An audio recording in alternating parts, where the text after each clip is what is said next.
கதை கேட்க வந்திருக்கும் அன்பு உள்ளங்களுக்கு வணக்கம். தீராக்கணா நாவல் உலகத்திற்கு உங்களை அன்புடன் வரவேற்கிறோம். இன்று நாம் கேட்கவிருக்கும் ஒலி புத்தகம் எழுத்தாளர் இந்துஷாம் மற்றும் ஆர்த்தி கோபியின் மம ஜீவன ஹேத்துனா. கதையை கேட்டுவிட்டு உங்களின் பொன்னான கருத்துக்களை எங்களோடு பகிர்ந்து கொள்ளுங்கள் நட்புகளே.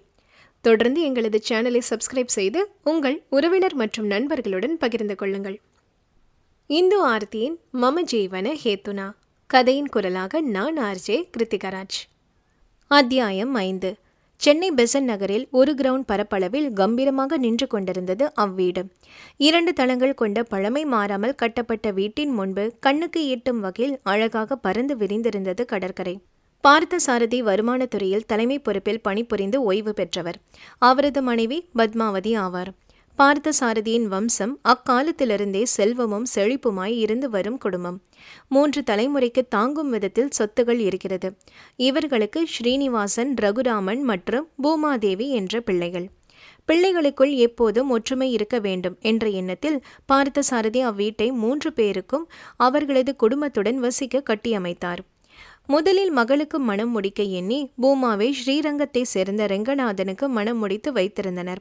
பூமாவிற்கு புகுந்த வீடு ஸ்ரீரங்கம்தான் என்றாலும் ரெங்கநாதனின் பணி சென்னையில் அமைந்துள்ளதால் அவர்களுக்கு என்று சீராக கொடுக்கப்பட்ட அவ்வீட்டிலேயே குடிபுகுந்தனர்.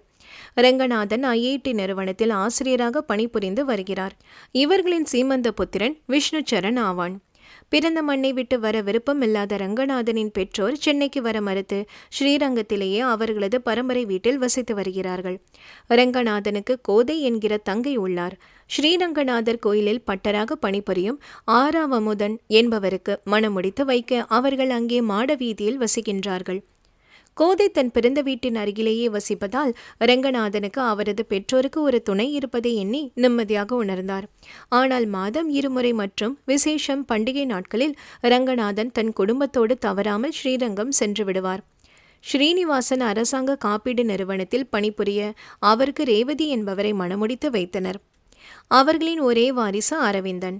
பார்த்தசாரதி மூத்தவனுக்கு முதல் தளமும் 2ஆம் தளத்தில் 2 வீடுகளாக தடுத்து கட்டி அதில் ஒன்று ரகுராமனுக்கும் மற்றொன்றை பூமாவிற்கு சீதனமாக எழுதி வைத்திருந்தனர்.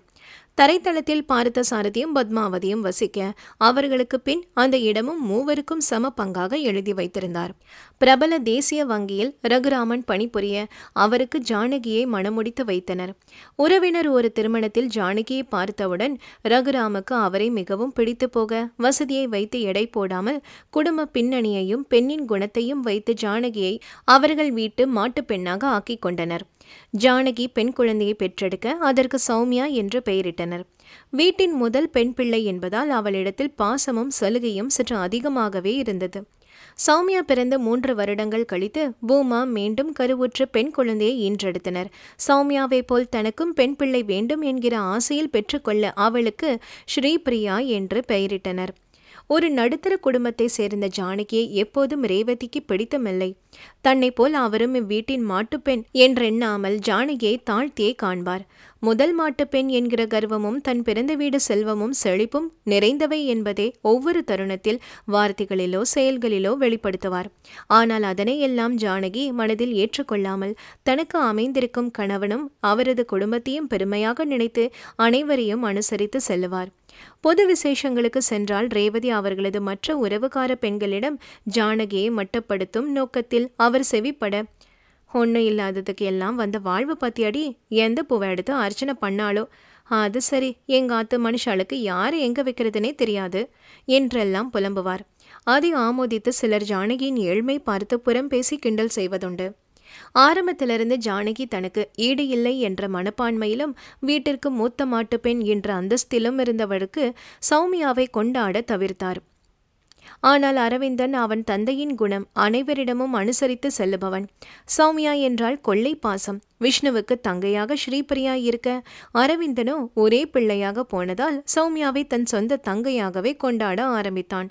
ஆனால் அன்னையின் கண்டிப்பில் சௌமியாவிடமிருந்து சற்று தள்ளி இருக்கும்படியான நிலையை எண்ணி வருந்துவான்.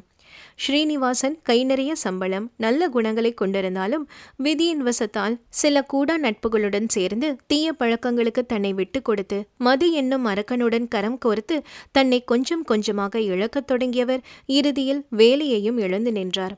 கணவரின் நடத்தையை கண்டு கோபம் கொண்ட ரேவதி தன் மாமனார் மாமியாரிடம் அவர்களின் நிலையை சொல்லி அழுது தீர்த்து விடுவார்.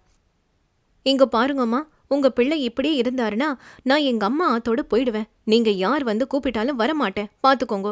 உங்களுக்கு என்னைக்கும் நானா 2ஆம் பட்சம்தான். இதே ஜானகிக்கு ஒரு பிரச்சனைனா சும்மா இருப்பேளா? எங்க ஆத்துல எந்த குறையும் வைக்காம தான் சீர் சனத்தோட கல்யாணம் பண்ணி கொடுத்தா. ஆனா இன்னைக்கு என் வாழ்க்கை கேள்விக்குறியா இருக்கு. வேலையும் இல்லாம எப்படி நான் அவரோட குடுத்தனம் பண்றது? இதே உங்க பொண்ணுக்கு இப்படி ஒரு நிலைமை வந்தா என்ன செய்வேள் என்று மடமடவென்று பத்மாவதியிடமும் பார்த்த சாரதியிடமும் புரிந்து தள்ளினாள் ரேவதி. ரேவதி, இப்படி பிரிச்சு பேசுற? எங்களுக்கு என்னைக்கும் நீங்க 2 பேரும் ஒண்ணுதான். உன்னை மாட்டு பொண்ணா கூட நான் நினைக்கிறதில்ல. பூமா மாதிரி தான் நீயும் எங்களுக்கு. அவன் பண்றது சரியில்லைதான். அதுக்குதான் மாப்பிள்ளையும் ரகவும் வழி பண்ணிட்டு இருக்காளே. சத்த பொறுமையா பேசுமா. நாங்க ஏற்கனவே உனக்கு வாக்கு கொடுத்திருக்கோம். வாசனை கண்டிப்பா மாத்திடுறோம்னு. எனக்காக கொஞ்சம் பொறுமையா இருமா என்றார் பத்மாவதி. ஆனால் பார்த்த சாரதிக்கோ பொறுமை பறந்தது. டி பத்மா, அவகிட்ட என்ன பேசிட்டு இருக்க? அதான் அவன் கொஞ்சம் கொஞ்சமா மாறிண்டு வரானே, அதுக்குள்ள திரும்ப திரும்ப அவனை குத்தி குதர்க்கமா பேசாம இருக்க சொல்ல உன் மாட்டு பொண்ண. அப்படி பண்ணினாலே அவன் சீக்கிரம் மாறிடுவான் என்று உரத்த குரலில் சொல்ல ரேவதி சற்று அடங்கித்தான் போனார். அதுக்கில்லப்பா, அரவிந்தன் பெரியவனா ஆயிண்டு வரான். அப்பாவை பார்த்து வளர்ந்துடக்கூடாதுதான் என் ஆதங்கம் என்றார் உள்ளடங்கிய குரலில். அதெல்லாம் சரி, அதுக்காக சம்மந்தம் இல்லாம ஜானகியையும் பூமாவையும் ஏன் இதில் எழுத்து பேசுற? எங்ககிட்டயே இப்படி பேசுறனா உன் ஆம்படியாங்கிட்ட எப்படி பேசுவ நீ? மனுஷா தப்பு பண்ணா திருந்தக்கூடாதா?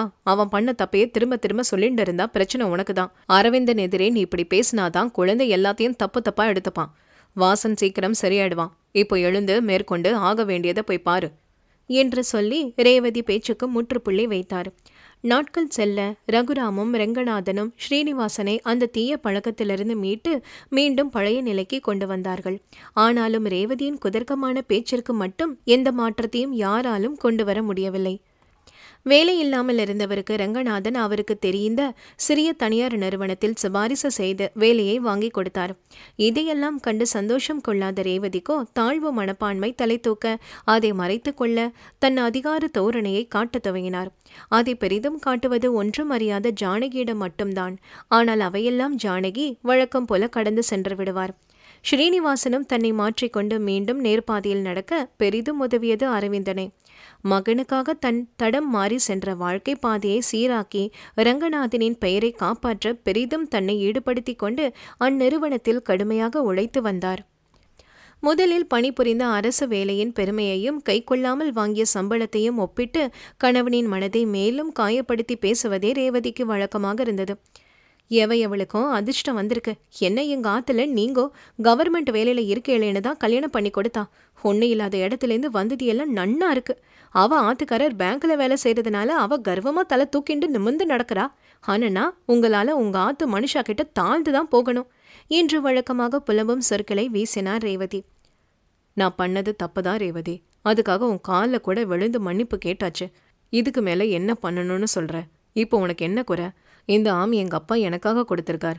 அரசாங்க உத்தியோகம் இல்லைன்னா என்ன, சொல்லிக்கிற மாதிரி தான் சம்பளம் வாங்குறேன்.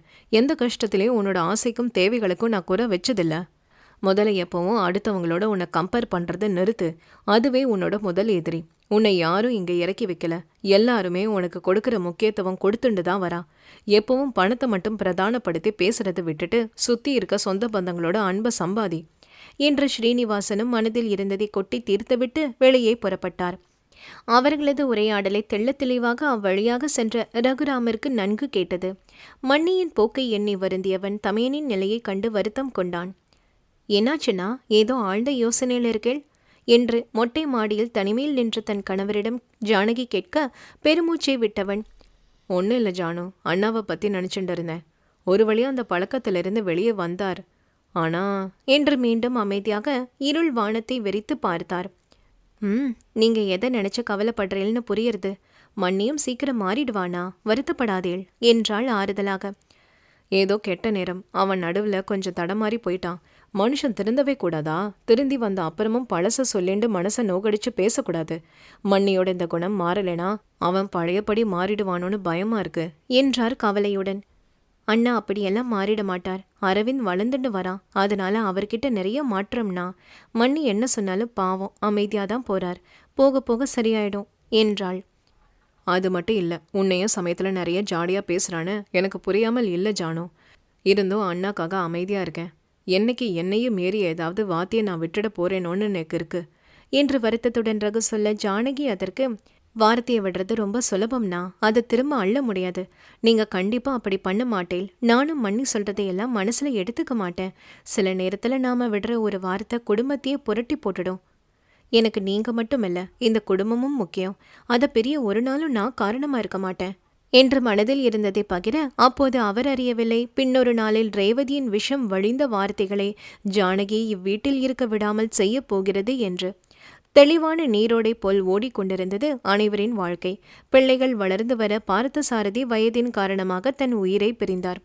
அவருக்கு செய்யும் கடமைகளை இரு மகன்களும் முடித்து வைத்தனர். ரகு தன் குடும்பத்துடன் கீழ்த்தளத்தில் இருக்கும் வீட்டிற்கு இடம் மாற்றி பத்மாவை தன்னுடன் வைத்துக் கொள்ள எண்ணினார். அவர்கள் இருந்த வீட்டை விருந்தினர்கள் வந்து தங்குவதற்கான இடமாக மாற்றினார். ரேவதியின் குணம் அறிந்த ரகு தன் அன்னையை அவருடன் வைத்துக் கொள்ள அதற்கும் ஒரு சுற்று சண்டை போட்டார் ரேவதி. மண்ணி, உங்களுக்கு தான் முதல் உரிமை, இல்லைன்னு சொல்லலை. ஆனால் நீங்கள் அண்ணாவையும் அரவிந்தனையும் கவனிச்சுக்கோங்க. நாங்கள் என்ன எங்கேயோவா இருக்க போகிறோம், இதே ஆற்றுல தானே என்று முடித்து விட்டார் ரகு. ஸ்ரீனிவாசன் எதுவும் மறுப்பு கூறாமல் தன் அன்னை ரகுவுடன் தங்க சம்மதித்தார். வாசன் அவரது அறைக்கு வந்ததும் ரேவதி ரகுவிடம் விட்ட பிடியை இங்கு கணவரிடம் பிடித்து கொள்ள ஆரம்பித்தார். எங்க அம்மா ரகு ஆத்துல தான் இருப்பா. இங்கிருந்து தினம் தினம் நீ ராட்சசி மாதிரி கத்திண்டு என்ன பேசுற பேச்சையெல்லாம் பார்க்க எங்க அம்மாவுக்கு என்ன தலையெழுத்தா என்ற ஒரே சொல்லில் ரேவதியின் வாயை அடைத்துவிட்டு வெளியேறினார். பிள்ளைகள் நால்வரும் பள்ளி பருவத்தில் இருந்தனர். அனைவரும் ஒரே பள்ளியில் பயில தினமும் ஒன்றாக பள்ளிக்கு சென்று வந்தனர். வார இறுதியில் பூமா மற்றும் ஜானகியின் துணை கொண்டு கடற்கரைக்கு சென்று விளையாடி மகிழ்வார்கள். அதன் பிறகு அஷ்டலட்சுமி கோயிலுக்கு செல்வதையும் வழக்கமாக வைத்திருந்தார்கள். ரேவதி அப்போதும் அவர்களுடன் ஒன்றாக சேர்ந்து போனதில்லை. அரவிந்தனை தடுத்தாலும் ஸ்ரீனிவாசன் மகனை அவர்களுடன் அனுப்பி வைப்பார். சில நேரங்களில் பூமா ஸ்ரீரங்கம் செல்லும்போது சௌமியாவையும் அரவிந்தனையும் தங்களுடன் அழைத்து செல்லுவார். பள்ளி விடுமுறை நாட்களில் அவர்கள் பெரிதும் இருந்தது ஸ்ரீரங்கத்தில்தான். அங்கு சென்றால் விஷ்ணுவின் மற்ற கசன்ஸுடன் சேர்ந்து அனைவரும் ஒற்றுமையாக விளையாடி மகிழ்வார்கள். அன்னையின் போக்கும் பேச்சும் வளர வளர அரவிந்தனுக்கு ஒருவித நெருடலை கொடுத்தது. ஒரே வீட்டில் வசித்தாலும் தன் அன்னை மட்டும் ஒட்டாமல் இருப்பதும், தொட்டதுக்கெல்லாம் தந்தையிடம் சண்டை போடுவதையும் பார்த்தவன் ரேவதியிடமிருந்து மனதளவில் விட்டு விலகி சென்று கொண்டிருந்தான். சந்தோஷம் நிறைந்த குடும்பத்தில் பூகம்பமாய் வெடித்தது அன்றைய தினம். சௌமியா 8 வயதில் அடியெடுத்து வைத்திருந்தாள். மகள் மீது அளவு கடந்த பிரியத்தால் ஜானகியும் ரகுவும் அவள் ஒருவளே போதுமென நினைத்து மொத்த அன்பையும் அவள் மீது பொழிந்தார்கள். சௌமியா எப்போதும் அப்பாவின் செல்லம். ரகுராம் பணி விஷயமாக அன்று டெல்லி செல்ல புறப்பட்டு கொண்டிருந்தார். அவருக்கு தேவையான உடைமைகளை எடுத்து வைத்திருந்த ஜானகிக்கு அப்போது தெரியவில்லை அன்றுதான் ரகுவை தான் கடைசியாக பார்க்க போகிறோம் என்று. மிகச் சிறந்த பணியாளராக ரகுவை தேர்ந்தெடுத்து அதற்கு விருதை அளிக்க அவரது வங்கி டெல்லியில் அமைந்திருக்கும் தலைமை அலுவலகத்தில் விருது வழங்கும் விழாவை ஏற்பாடு செய்திருந்தனர். விருதினை வாங்கியவர் அதனைத் தொடர்ந்த மற்ற நிகழ்ச்சியில் தன்னை ஈடுபடுத்திக் கொள்ள முடியாமல் ஒருவித அவஸ்தை கொண்டார். அவரது முகபாவத்தை பார்த்த ரகுவுடன் பணிபுரியும் ரமேஷ் அவரை சோதிக்க ரகு தனக்கு வலது கையில் வெகு நேரமாக வலி எடுப்பதாக கூறினார். ஆனால் சுதாரித்து கொண்டு மீண்டும் நிகழ்ச்சியில் பங்கு கொள்ள அது முடியாமல், ரமேஷ், ரொம்ப அன்னீசியா இருக்கு, நான் போய் தூங்குறேன் என்று சொல்லிவிட்டு விழா நடந்து கொண்டிருக்கும் விடுதியில் தனக்கென்று கொடுக்கப்பட்டுள்ள அறைக்கு ஓய்வெடுக்க சென்றார். ஆனால் அவர் நிரந்தர நித்திரைக்கு செல்லப் போவதை உணராமல் இருந்தவரின் மனதில் ஏனோ ஜானகியின் முகமும் சௌமியாவின் முகமும் நிழலாடியது. அவர் படுத்ததும் சட்டென்று மின்னல் வேகத்தில் தனக்கு ஏதோ விபரீதம் நடக்கப் போவதை உணர்ந்த அடுத்த நொடி மனைவியையும் மகளையும் நினைக்க, அவர்களுக்கு தன்னுடைய குடும்பம் என்றும் வேலியாக இருக்கும் என்று நினைத்த அடுத்த நொடி கண்களை மூடி உறங்க சென்றார். நடு சாமத்தில் கண் விழித்த ஜானகிக்கு ஏதோ கெட்ட கனவு கண்டது போல் மனம் அடித்து எழுந்தமர்ந்தார். மூச்சு இறைக்க ஏதோ யோசனையில் இருந்தவர் அருகில் இருந்த தண்ணீரை பருகிவிட்டு மகளை அணைத்தபடி மீண்டும் உறங்க முற்பட்டார். ஆனால் அது முடியவில்லை. அன்றைய விடியல் அவருக்கு துர்ச்செய்தியை வைத்திருப்பதை அறியாதவர் வழக்கத்தை விட சீக்கிரம் எழுந்து பூஜை அறையில் விளக்கை ஏற்றி வைத்தார். அதிகாலையிலேயே வீட்டின் அலைபேசி அடிக்க அவரின் மனம் பதற்றம் கொண்டது. வழக்கத்திற்கு மாறான நேரத்தில் இப்படி அலைபேசி அடித்ததால் ஆழ்ந்த யோசனையுடன் அழைப்பை ஏற்றார். ஹலோ, என்ற மிருதுவான மற்றும் நடுக்கமும் சேர்ந்த குரலில் அவர் பேச, எதிர்முனையில் சொன்ன செய்தியை கேட்ட அடுத்த நொடி தொலைபேசியை பிடித்திருந்த கைகள் நடுக்கம் கொள்ள, விழிகள் இரண்டும் அவரது மனம் போல துடிதுடித்து, பிறகு அவ்விழிகள் கண்கள் மேலே சொருக காதில் வைத்திருந்த அலைபேசியினை தவற விட்டவர் தானும் கீழே விழ வலிப்பு எடுத்து துடித்து கொண்டிருந்தார். ரகுராமன் தூக்கத்தில் மாரடைப்பு ஏற்பட்டு உயிர் விட்டிருப்பதை அவரது வங்கி மேலாளர் அழைத்து சொன்ன செய்தியை கேட்டு மொத்த குடும்பமே இடிந்து போனது. ஸ்ரீனிவாசனும் ரங்கநாதனும் டெல்லிக்கு உடனடியாக விமானத்தை பிடித்து சென்று அவரது உடலை வாங்கிக் கொண்டு மீண்டும் சென்னை வர, ஜானகி இன்னமும் மருத்துவமனையில் மயக்க நிலையில்தான் இருந்தார். பத்மாவதி பிள்ளையின் உடலை பார்த்து கதறி துடித்து வெடிக்க, அந்த சின்னஞ்சிறு பெண் சௌமியாவின் நிலையோ பரிதாபமாக இருந்தது. ஒரு பக்கம் தந்தையை கண்டவளின் உள்ளம் துடிதுடித்து அழ, மறுபக்கம் தாய் மருத்துவமனையில் இருப்பதை நினைத்து பயந்தே போனாள். அந்நிலையில் பூமா அவளுக்கு ஒரு தாயாக இருந்து கவனிக்க, அண்ணனின் மரணத்தை ஏற்க முடியாமல் கதறி அழுது கொண்டிருந்தார். விஷ்ணு சரண் அப்போதுதான் தன் 13ஆம் வயதில் காலடி எடுத்து வைத்திருந்த சமயம். வீட்டில் நடப்பதை உணர்ந்து கொண்டு ஆசை மாமனின் மரணமும் மாமியின் நிலையையும் அவன் மனதை உலுக்க, சௌமியாவிற்கு ஆதரவாக இருக்க தன் தோள் கொடுத்து அவளை சமாதானம் செய்து கொண்டிருந்தான். அதீத அதிர்ச்சியை ஏற்றுக்கொள்ள முடியாமல் வந்த வலிப்பு என்று மருத்துவர்கள் ஜானகியை பரிசோதித்துவிட்டு அவருக்கு மன அழுத்தம் கொடுக்காமல் இருக்க வைக்க பரிந்துரைக்க, ஆனால் அது முடியாத ஒன்று என்று அறிந்த ஸ்ரீனிவாசனோ கலங்கி நின்றார். பிறகு மருத்துவரின் ஆலோசனைப்படி ஜானகி ரகுவின் இறுதி சடங்கை பார்க்க அனுமதி பெற்று ரேவதியும் வாசனும் அவளை வீட்டிற்கு அழைத்து சென்றார்கள். நிதர்சனத்தை மூளை ஏற்றுக்கொண்டாலும் மனம் தவிக்கும் தவிப்பை அடக்க முடியாமலும் துக்கத்தை கூட வெளிப்படுத்த முடியாத நிலையில் இருந்த ஜானகி தன் கணவரை அந்த நிலையில் பார்த்ததும் ஸ்தம்பித்து உயிர் மட்டுமே இருக்கும் ஜடமாக போயினார். ஜானகியின் உடல்நல காரணத்தினாலும் இந்த சிறிய வயதிலே விதியின் கோரத்தின் பிடியில் நின்றவளை ரகுவின் உடலை சில நிமிடங்களே பார்க்க அவ்வீட்டின் பெரியவர்கள் அனுமதித்தனர். ரகுவின் உடலை தகனம் செய்தபோது தமையனின் கைகள் நடுங்க, அவர் தன் மார்பினிலே நெருப்பை அள்ளி வைத்தது போல உணர்ந்து அழுது வெடித்தார். ரங்கநாதன் அவரை தேற்றி வீட்டிற்கு அழைத்து சென்று ஜானகியையும் சௌமியாவையும் பார்த்து கொள்ள தங்களை தயாரித்து கொண்டனர். அனைத்தும் கண் சுமிட்டும் நேரத்தில் முடிய பத்மாவதியும் ஜானகியும் இன்னும் அதிர்ந்த நிலையிலேயே இருந்தார்கள். நாட்கள் உருண்டோடி 2 வாரங்கள் கடந்த நிலையில் அப்போதுதான் ஜானகிக்கு சௌமியாவின் நினைவு வந்தது. சுற்று சூழ்ந்துள்ள சொந்தங்களின் அரவணைப்பில் இருந்தவருக்கு மகளை இனி கண்ணில் வைத்து இமையில் மூட வேண்டும் என்ற எண்ணம் தோன்றியது. அளவு கடந்த தந்தையின் பாசத்தை ஈடு செய்ய ஜானகி சௌமியாவின் மீது முழு உயிரை வைத்து தன்னை தேற்றிக் கொண்டு வந்தார். ஜானகியின் அண்ணன் ஸ்ரீதர் பத்மாவதியிடம் தன் தங்கியை தன்னுடன் அவர்கள் வீட்டிற்கு அழைத்து செல்ல கேட்க, அப்போது ஜானகி அவரது குடும்பத்தாரிடம் அண்ணா, நீ என்ன அங்க கூப்பிட்டதுக்கு நான் என்ன பதில் சொல்றதுனே தெரியல. எத்தனை அண்ணாக்கள் இந்த காலத்துல தங்கையோட நிலைமை இப்படி ஆனதோ ஆதரவு கொடுக்கறாளோ தெரியாது. ஆனா அதுக்கு மண்ணியும் ஒரு காரணம். நீங்க 2 பேரும் என் மேல இவ்வளவு பாசம் வச்சதுக்கு நன்றி அண்ணா. அதே சமயம் இது என்னோட புக்காம். என் மாமியாரையும் எங்க ஆத்து மனுஷாலையும் விட்டுட்டு நான் எப்படி வர்றது? அங்க வந்தா மட்டும் என் ஆத்துக்காரரோட நினைவு இல்லாம போயிடுமா? நான் இங்க என் மாமியார் கூட இருக்கிறது தான் என் ஆத்துக்காரோட கௌரவம் இருக்கு அண்ணா என்று தெளிவாக சொல்லி முடிக்க, பத்மாவதி ஜானகியின் முடிவை பார்த்து அவரை மெச்சிக்கொண்டார். ஜானகி எடுத்த இந்த முடிவில் அனைவருக்கும் நிறைவாக இருக்க, ஆனால் ரேவதிக்கு மட்டும் அந்த நிலையிலும் அவர் மீது பொறாமையே இருந்தது. இவளை சும்மாவை தலையில தூக்கி வச்சுட்டு ஆடுவா, இப்படி பேசி வேற எல்லாரோட மனசுல இடம் பிடிச்சிருக்கா. இனிமே அவளை கையிலேயே பிடிக்க முடியாது. அவ மேல இனிமே தனி இரக்கமும் கரிசனமும் காட்டியே அவளை தாங்குவா. ஆம்படையா போய் நல்ல வேலையும் சொத்தையும் கொடுத்துட்டு தான் போயிருக்கான். அதான் ஏன் இந்த ஆத்தை விட்டு போக போறா? அம்மாம் சொல்லிக்கிற மாதிரி இல்லையோனோ என்று என்னை இதற்கு முன் இருந்த பொறாமையை விட இன்னும் எப்போது கூடியது. ஆமா ஸ்ரீதர், நாங்க எல்லாரும் அவங்கள பார்த்துக்க இருக்கோம், கவலைப்படாதீங்க. என்னைக்கும் ஜானகி இந்த ஆத்து மாட்டு பொண்ணுதான். ரகுவோட வேலையை அவ பேங்க்ல இருந்து ஆள் வந்து ஜானகிக்கு அதை கொடுத்ததுக்கு நாங்க எல்லாரும் அதை வேண்டாம்னு சொல்ல சொன்னோம். அவ சம்பாதிக்கணும்னு அவசியம் இல்லைன்னு. ஆனா ஜானகி தான் இது அவர் எனக்காக விட்டுட்டு போன கடைசி சந்தர்ப்பம். அதுக்காகவே நான் போகணும்னு சொல்லி எங்களுக்கு சமாதானம் சொல்லிட்டா என்று முடித்தார் ஸ்ரீனிவாசன். அது மட்டும் இல்ல அண்ணா, அவங்களோட